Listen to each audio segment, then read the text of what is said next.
మొన్న రేవంత్ సార్ చేతులకెళ్ళి గుమ్మడికాయ జారిపోయినప్పుడే నాకు డౌట్ కొట్టింది.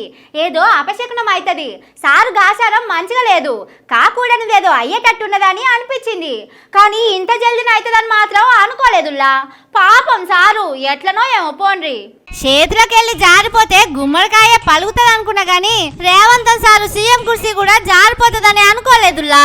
తెలంగాణ కోసం కొట్లాడేటోళ్ల మీదికి తుపాకీ పట్టుకొని పోయినాయనే నా విగ్రహానికి శంకుబండ వాతుడేందని తల్లికి కోపం వచ్చిందో దేవుడు శాపం పెట్టిండో గాని రేవంత్ సారు కుర్సీకే దెబ్బ పడుతున్నదట.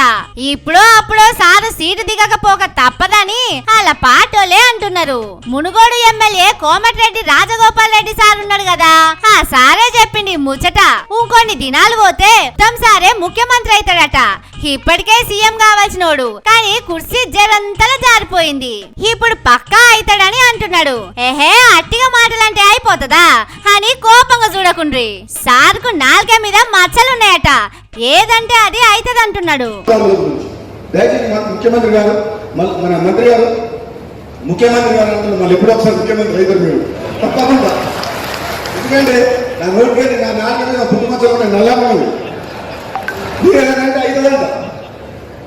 అప్పుడు మిస్ అయింది, మళ్ళీ ఎప్పుడైనా భవిష్యత్తు అయ్యే అవకాశం ఉంది. అదంతా అది నల్గొండ జిల్లా ప్రజలు మీరు మంత్రి అయ్యారు. కానీ ఒక్క గుమ్మడికాయ ఇంత కథ చేస్తుంది అనుకోలే. రేవంత్ సారు మీరు జరా జాగ్రత్తగా ఉండాలి.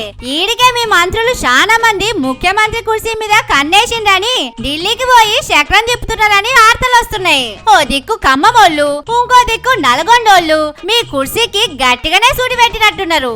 ఇప్పుడు రాజగోపాల్ సారేమో నాలుక మీద మచ్చలు ఉన్నాయి, నేను అన్నది అయితదని అంటున్నాడు. ఎందుకైనా మంచిది మీరైతే మస్తు జాగ్రత్తతోనే ఉండుండ్రి. జర్రంతా జాడిల్చిందంటే ఆ ముక్క పెడతారు, అసలే మీకు నోట్ల నాలుకే ఉండదు. ఎట్లనో ఏమో పోండ్రి.